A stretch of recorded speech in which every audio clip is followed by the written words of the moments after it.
Question number 10 देखिए ज़रा।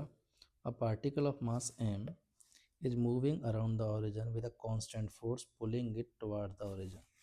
कि हमारे पास एक पार्टिकल जो है वो एक ऐसे पार्टिकल की एक पार्टिकल जो है, मान लो उसका कुछ मास m और वो ओरिजिन o की तरफ लगातार सर्कल में घूम रहा है एक कांस्टेंट फोर्स f की वजह से। ठीक है, f का मैग्नीट्यूड जहाँ कांस्टेंट है ना।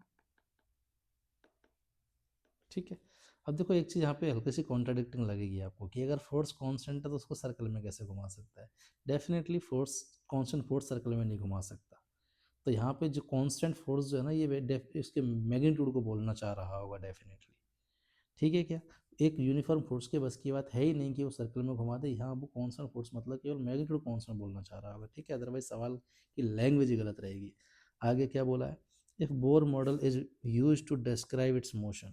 बोला है कि बोर मॉडल वैलिड है। अब बोर मॉडल की क्या कहानी होती है कि अगर सर्कल में घूम रहा है तो उसमें उसका एंगुलर मोमेंटम क्या होता है, हमारे पास क्वांटाइज होता है, NH/2π होता है। ठीक है, आगे क्या बोला है, the radius of nth orbit of the particle and speed v of the orbit depends on n। ठीक है, v और r के बारे में पूछा है कि किस तरीके से डिपेंड करेंगे। तो यहाँ डायरेक्टली वो फॉर्मूले नहीं लगेंगे जो हमने एटम में पढ़ रखे हैं। क्लियर है, यहाँ अपन को फिर से फॉर्मूले निकालने पड़ेंगे। तो पहले तो देखता हूँ यहाँ f जो है वो सेंट्रीपिटल दे रहा होगा, तो f की वैल्यू हो जाएगी mv²/r।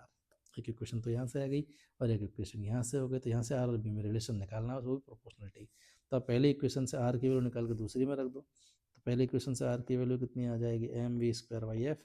इसको सेकंड इक्वेशन में रखोगे तो mv इंटू आर की जगह रख देते हैं mv²/f बराबर NH/2π।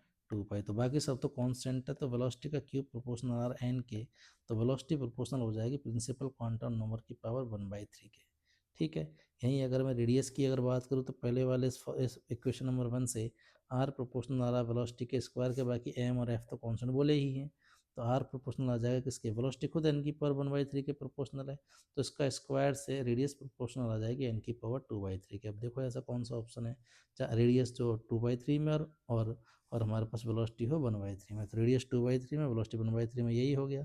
बाकी सब में हमारे पास देखो सेकंड में रेडियस की पावर 4/3 गलत है, थर्ड में रेडियस की पावर 1/3 गलत है, ये रेडियस की पावर 1/3 ये भी गलत है। तो first option will be the correct answer.